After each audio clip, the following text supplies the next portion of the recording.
Hello दोस्तों, कैसे हैं सब। मेरा नाम है हिमांशु और मैं स्वागत करता हूं आप सबका आपके अपने चैनल कॉमिक वर्ल्ड पर। तो चलिए दोस्तों, शुरू करते हैं।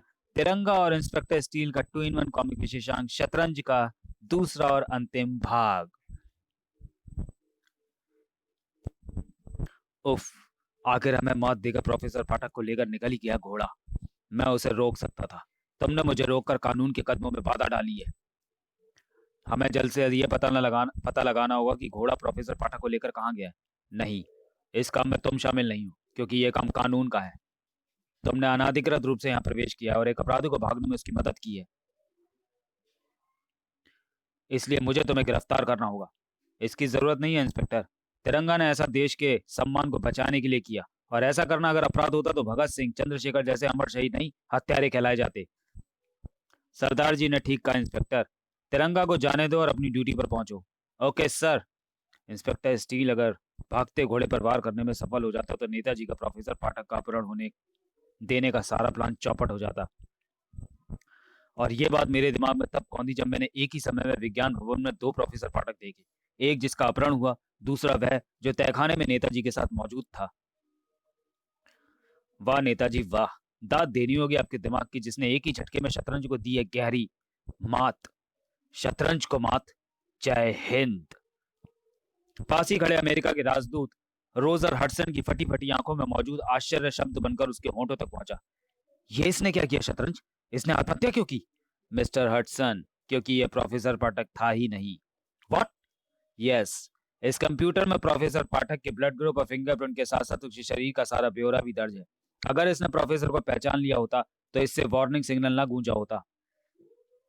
असली प्रोफेसर पाठक अभी सही सलामत उन्हीं के पास मौजूद है मिस्टर हडसन।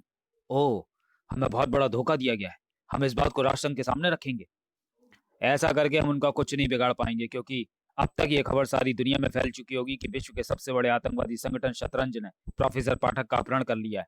हमारा वैज्ञानिक इंडिया के कब्जे में है। इस बात को साबित करने के लिए हमारे पास कोई सबूत नहीं है, लेकिन हमारे देश और शतरंज के बीच घनिष्ठ संबंधों को इंडिया पलक झपकते ही साबित करके हम पर यह दावा ठोक सकता है कि हमने इंडिया को बदनाम करने के लिए शतरंज से अपने ही वैज्ञानिक का अपहरण करवाया है। इसलिए हमारे पास खामोश बैठने के सिवा कोई चारा नहीं है सर। Damn it. वहीं क्रोध से भड़क उठा शतरंज। अपनी मात कबूल करके अमेरिका शांत बैठ नहीं सकता है। अमेरिका शांत बैठ सकता है, मगर शतरंज नहीं। मुझे मात करने में मुख्य भूमिका निभाई है तिरंगा और इंस्पेक्टर स्टील ने। मौत की इस बिसात पर नेस्तनाबूद होकर रहेंगे इंस्पेक्टर स्टील और तिरंगा। इधर अब शतरंज ने अपने मोहरों का जाल बिछाना था, और इधर तिरंगा प्रश्नों के जाल में फंसा उनका हल ढूंढ रहा था। अब मेरे सामने तीन महत्वपूर्ण सवाल सिर उठाए खड़े हैं। एक, नेताजी व गृह मंत्री मिलकर प्रोफेसर को विश्व की निगाहों से क्यों छुपाना चाहते हैं? दो, शतरंज ने गृह मंत्री पर हमला क्यों किया? तीन, वह प्रोफेसर का अपहरण क्यों करना चाहता है? अपने सभी सवालों के जवाब मुझे मिल सकते हैं जहां यहाँ जहां ठहरे हुए हैं गृह मंत्री। देश पांडे जी, मैं सारी दुनिया की निगाहों से गायब हो चुका हूं। अब तो आप मुझे सारी योजना बताएं।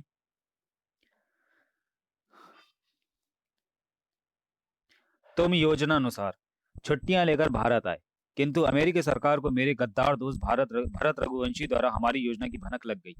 तब उन्होंने सारी योजना को धराशायी करने के लिए शतरंज द्वारा मेरी हत्या करानी चाहिए, परंतु मेरे चौकन्ने मित्र सरदार जी तब तक शतरंज के चारों तरफ भी अपना फंदा कस चुके थे। उन्होंने मुझे बचा लिया। शायद देश पांडे जी पाठक के सामने नेताजी की असलियत छुपाना चाहते थे। जब सरदार जी को पता लगा कि शतरंज ने हिंदुस्तान में अपने पैर पसार दिए हैं, उसी समय मैं अमेरिका में तुमसे मिला था। तुमने अपने वतन लौटने व हमारे स्पेस प्रोग्राम के लिए काम करने की स्वीकृति दे दी थी। असफल होने पर शतरंज ने तुम्हें ही हमारे चंगुल से निकालने की ठान ली।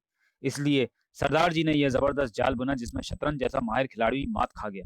हाँ, क्योंकि यदि वे मुझसे छुट्टियां बीच में ही समाप्त करके आने की कहते तो उन्हें डर था कि मैं साफ साफ मना ही ना कर दूं।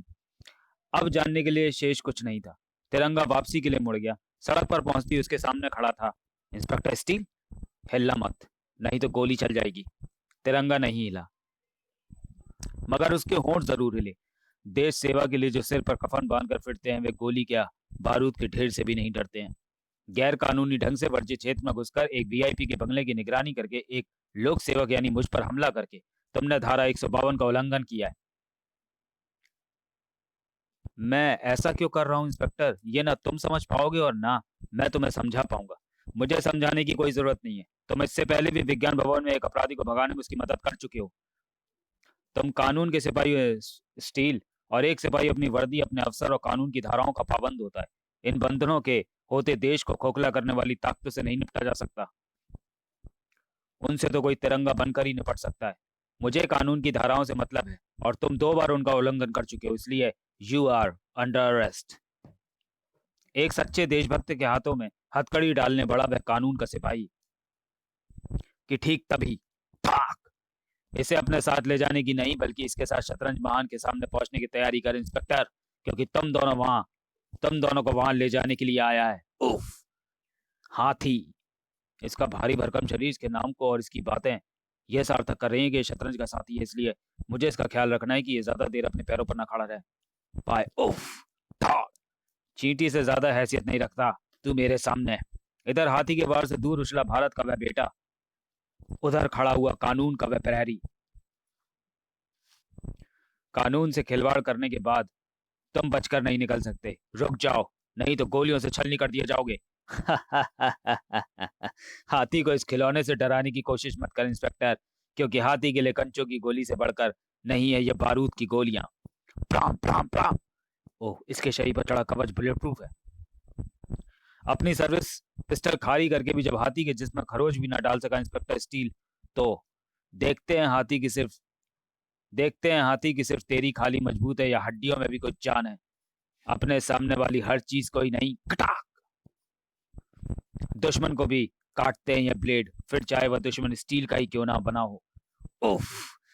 और ये ढाल ऐसे ब्लेडों को तोड़ती है। ओ, लेकिन इन ब्लेडों के टूटने से मुझे कोई फर्क नहीं पड़ने वाला, क्योंकि हाथी के दिखावे के दांतों की तरह ये ब्लेड भी दिखाने के लिए ही थे। खाने वाले, या यूं कहें कि तुम जैसों को मारने वाले दांत तो ये हैं, जो शर्तिया तेरी जान लेकर रहेंगे तिरंगा। उफ। ये तो पागलों की तरह मुझे ब्लेड बरसा रहा है। ऐसे में कोई भी ब्लेड मेरे शरीर को काटकर कुचल सकता है। घातक ब्लेडों की जिस बौछार से तिरंगा अपने शरीर को बचा रहा था, उसके सामने बेखौफ आ खड़ा हुआ था वह स्टील के शरीर वाला। तुमने दफा 353, 307, 152 का उल्लंघन किया है। आत्मसमर्पण कर दो। अब दिखा अपने ब्लेड रूपी तेरे इन खाने वाले दांतों की ताकत।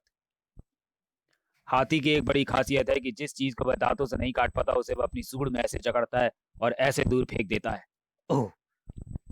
तोप के गोले की सी तेजी से टैंकर से टकराया स्टील, उछलकर खड़ा हुआ और फिर हाथी की तरफ चल पड़ा, जबकि तिरंगा।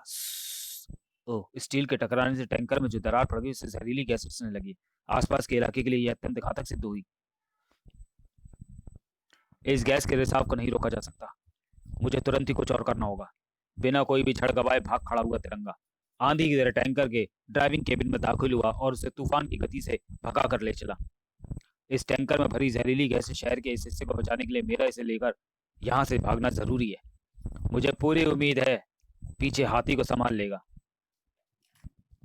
इंस्पेक्टर स्टील, कानून के हाथों चूर चूर हो जाएगा तेरी ताकत का सारा घमंड, लेकिन तू मेरे हाथों से नहीं, शतरंज महान के हाथों से कुचला जाएगा। लगभग समान वजन और समान बल वाले दो लड़ाकों की लड़ाई थी ये, लेकिन फिर भी इसमें मात खाने वाला था इंस्पेक्टर स्टील, क्योंकि बल के साथ साथ हाथी ने छल का भी इस्तेमाल किया। ये अल्ट्रासोनिक तरंगें न तेरे दिमाग को कुछ सोचने का मौका देंगी और न तेरे शरीर को कुछ करने का, क्योंकि मस्तिष्क को फाड़ देने वाली ये ध्वनि तरंगे पहले तुझे बुरी तरह तड़पाएंगी। ओह! एक बड़ी तबाही का मुंह तोड़कर वापस लौट पड़ा तिरंगा। अब मुझे इंस्पेक्टर स्टील के साथ मिलकर हाथी को ठिकाने लगाने के लिए पहुंचना है। घटना स्थल पर। ओह, यहाँ तो कोई भी नहीं है। इंस्पेक्टर स्टील हाथी को ले जाने में सफल हुआ या हाथी इंस्पेक्टर स्टील को ले जाने में? अरे ये क्या! उस तरफ नजर पड़ते ही चीख उठा था तिरंगा, जबकि इधर शतरंज के अड्डे पर। तुमने इस सफर को आपको यहाँ लाकर हमें खुश कर दिया हाथी, लेकिन शतरंज की बिसात पर हमने जो बाजी खेलनी है, उसके लिए हमें इसके साथ ही तिरंगा की भी जरूरत है। अब तुम्हें उसे लेने जाना होगा। इसकी जरूरत नहीं पड़ेगी महान शतरंज, मैं ऐसा इंतजाम करके आया हूं कि खुद हम तक पहुंचेगा तिरंगा। यही है लाल महल के खंडर, हाथी जिसका नाम ब्लेडों से दीवार पर लिख गया था, लाल महल। लेकिन यहाँ तो ऐसा कुछ नहीं दिख रहा जिससे यह पता चले कि यह है शतरंज का मुख्य अड्डा। जमीन हटते ही नीचे गिरता तिरंगा जा गिरा वहां जहां सामने मौजूद था शतरंज। स्वागत है। मैं हूँ वजीर और इस समय तुम मौजूद हो महान शतरंज की मौत की इस बिसात पर, इंस्पेक्टर स्टील के साथ। और इस बिसात पर तुम्हारा विनाश बनेगा इस शतरंज का सबसे खतरनाक मोहरा, ऊंट, जिसके मैकेनिज्म में तुम्हारी ताकतों के बारे में फीड कर दिया गया है। उन्हीं ताकतों को रीड करके ऊंट तुम्हारी कमजोरियां यहाँ ढूंढ कर तुम्हें खत्म करेगा। कानून को चोट पहुंचाएगा तो सैकड़ों टुकड़ों में बिखरा पड़ा नजर आएगा ये। 450 किलो की फोर्स से भरे उस वार ने स्टील का कहा कर दिखाया होता अगर वह ऊंट के शरीर तक पहुंच पाता। इसके आसपास मैग्नेटिक फील्ड का घेरा है जो मेरे वारों को उस तक पहुंचने ही नहीं देगा। तेरे शक्तिशाली वारों को यही कमजोरी ढूंढी है ऊंट ने। लेकिन स्टील के शरीर पर असर करने वाली मैग्नेटिक फील्ड मेरे इंसानी शरीर का कुछ नहीं बिगाड़ पाएगी। उफ! तेरे लिए यह करंट है जो तुझे ऊंट के पास भी नहीं फटकने देगा। भाग! इस करंट के रहते मैं सचमुच ऊंट तक नहीं पहुंच सकता, लेकिन जहां मैं नहीं पहुंच सकता वहां यह ढाल आसानी से पहुंच सकती है।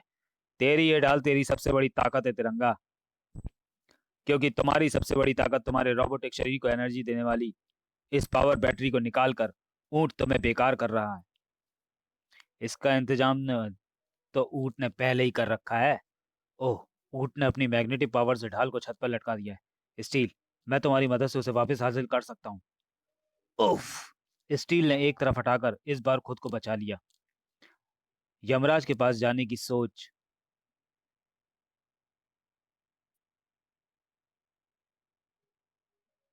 लेकिन आखिर वह उन मैग्नेटिक तरंगों में फंस ही गया। मैं हिल नहीं पा रहा, ताक, और न हिल पाएगा, क्योंकि तुम्हारी सबसे बड़ी ताकत तुम्हारे रोबोटिक शरीर को एनर्जी देने वाली इस पावर बैटरी को निकाल कर ऊंट तुम्हें बेकार कर रहा है। भाग! ठनाक! हा हा हा हा हा। पावर बैटरी के बिना सिर्फ स्टील के पुतले के सिवा कुछ नहीं है इंस्पेक्टर स्टील। लेकिन तू इतनी जल्दी खत्म नहीं होगा तिरंगा, क्योंकि तेरे पास है बिजली को मात कर देने वाली फुर्ती। लेकिन मेरे साथ साथ ये बात ऊंट अच्छी तरह से जानता है, इसलिए उसने तेरी इस ताकत को भी खत्म करने का तरीका सोच लिया है। खट खट! और वह तरीका है तुझ पर लगातार वार करना, और तब तक करते रहना जब तक तू थक कर पस्त ना हो जाए। शुर शुर शुर। वजीर सही कह रहा है। ऊंट के लगातार वार जल्दी ही मेरी फुर्ती को मात करके मुझे मौत दे देंगे। ऐसी हालत में बचने के लिए मैं आखिर करूं क्या? मेरी आंखों के सामने तिरंगा को खत्म करने का अपराध कर रहा है ऊंट, लेकिन मैं पावर बैटरी के बिना कुछ नहीं कर सकता। अपनी बेबसी पर बुरी तरह छटपटा कर रह गया स्टील के शरीर में मौजूद वह इंसानी दिमाग, इधर तिरंगा। उफ! मैं काफी थकान महसूस कर रहा हूँ। मेरी फुर्ती कम होती जा रही है, जबकि ऊंट के बारों में और तेजी आ रही है। ऐसे में अब मैं ज्यादा देर इन विनाशकारी वारों से अपने को बचाए नहीं रख सकता। आह! सामने लहराती मौत के बीच तिरंगा को नजर आई वह जिंदगी। ऊंट के साथ साथ कंट्रोल करने वाले वजीर का सारा ध्यान मेरी ओर ही लगा हुआ है। ऐसे में अगर इंस्पेक्टर स्टील मेरी मदद करे तो सिर्फ मैं ही नहीं, वह भी बच सकता है। लेकिन स्टील ऐसा तभी कर पाएगा जब उसके शरीर को सामने पड़ी उस पावर बैटरी से एनर्जी मिलेगी, और वह एनर्जी उसे तब मिलेगी जब मैं इस बैटरी को बड़ी सफाई से उठाकर स्टील तक पहुंचा दूं। अपने शरीर में बची कुची सारी फुर्ती की मदद से वह काम करने के बाद संभल भी ना पाया था तिरंगा की मौत उसके सिर पर आ खड़ी हुई। खत्म। अब हमेशा के लिए मेरी कहानी खत्म। स्टील के लिए मैंने जो किया वह सब बेकार गया। लेकिन लेकिन तुम्हारा अगला बाल इसके कुबड़ पर होना चाहिए। नहीं नहीं नहीं, सॉरी। नहीं, काम कर गया। बहुत अच्छे इंस्पेक्टर, भाग! लेकिन तुम्हारा अगला बार इसके कुबड़ पर होना चाहिए, क्योंकि असली ऊंट की तरह इस रोबो ऊंट को भी एनर्जी इसी कुबड़ से मिलती होगी। तिरंगा के दिमाग और इंस्पेक्टर स्टील की ताकत के आगे भाग! ना ऊंट को कुछ करने का अवसर मिला, टनाक! और ना वजीर को। ओह! आखिर ऊंट खत्म हो ही गया, और यह इस बात का संकेत है कि शतरंज का साम्राज्य भी इसी तरह खत्म होगा। लेकिन पहले खत्म होगा तू, क्योंकि तू है इस बाप के साम्राज्य का वजीर। अपने आप को कानून के हवाले कर दो। तिरंगा और इंस्पेक्टर स्टील के रूप में विनाश बढ़ रहा था वजीर की तरफ, लेकिन भयभीत होने के स्थान पर वजीर ने लगाया वह ठाका जिसने स्टील के क्रोध की आग में घी का काम किया। उठ गए उसके भारी भरकम हाथ वजीर पर वार करने के लिए। विनाश वजीर का मुकद्दर बनने ही वाला था कि चीख पड़ा तिरंगा, रुक जाओ इंस्पेक्टर! अगर तुमने इस पर वार कर दिया तो अनर्थ हो जाएगा। मौत के सामने भी इसके इस तरह खड़े रहने में जरूर कोई रहस्य छिपा है। जहां के तहां फ्रीज होकर रह गए स्टील के हाथ, और काम करने लगे आंखों में लगे स्कैनर। इसी के साथ गूंजा शतरंज का ठास। तेरे दिमाग की दाद देनी होगी तिरंगा। तूने ना सिर्फ खुद को बल्कि पूरे राजनगर को तबाह होने से बचा लिया, क्योंकि मेरा यह वजीर इंसान नहीं बल्कि खतरनाक परमाणु बम है। परमाणु बम? परमाणु बम? हाँ, स्टील का बार जैसे ही वजीर पर होता उसका शरीर विस्फोट के साथ फट जाता। फिर पूरे शरीर को परमाणु बम के प्रकोप से कोई नहीं बचा सकता था। और हाँ, अब अगर तुम वजीर का विचार छोड़कर मुझ पर झपटने की तैयारी कर रहे हो तो ऐसा मत करना, क्योंकि मेरे हाथ में फिट है एक माइक्रोचिप जिसका सीधा संबंध वजीर के सर्किट से है। तुमने अगर मुझे जरा भी नुकसान पहुंचाने की कोशिश की तो मैं उस चिप को नष्ट कर डालूंगा, और मेरा ऐसा करते ही वजीर नष्ट हो जाएगा और फिर तबाही अपना खेल दिखाना शुरू कर देगी। अब तुम बेशक मुझ पर वार करने के लिए मेरी तरफ बढ़ सकते हो। निश्चिंत ही अपनी जानों की फिक्र नहीं थी तिरंगा व स्टील को।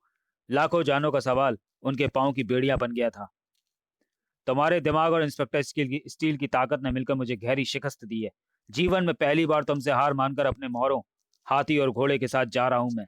लेकिन जल्द ही वापस लौटूंगा मैं जीतने के लिए, क्योंकि तब मुझे कोई नहीं हरा पाएगा। एक देशभक्त और एक कानून के रखवाले के सामने से चहलकदमी करता हुआ अपने वजीर के साथ बाहर निकल गया देशद्रोही और कानून से खिलवाड़ करने वाला शतरंज।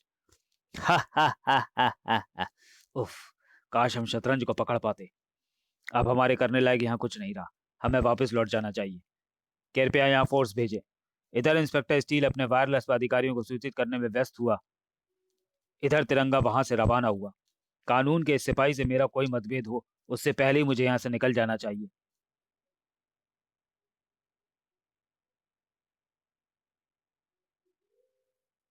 शहर में दाखिल होते ही तिरंगा के चेहरे से आ लिपटा वह तिरंगा। ओह, ये झंडा कहाँ से उड़कर आया? इस पर तो कुछ लिखा हुआ है मेरे लिए। तिरंगा, देश को शतरंज के आतंक से बचाने की बधाई। हम फिर अज्ञातवास में जा रहे हैं, क्योंकि देश के भाग्य को अब तुम जैसा ही कोई संवारेगा। हम फिर वापस आ जाएंगे जब जब देश पुकारेगा। जय हिंद। समाप्त। तो चलिए दोस्तों, वीडियो को यहीं समाप्त करते हैं और मिलते हैं राज कॉमिक्स में तिरंगा सीरीज की अगली कॉमिक्स रोजी रोटी में। तब तक के लिए धन्यवाद।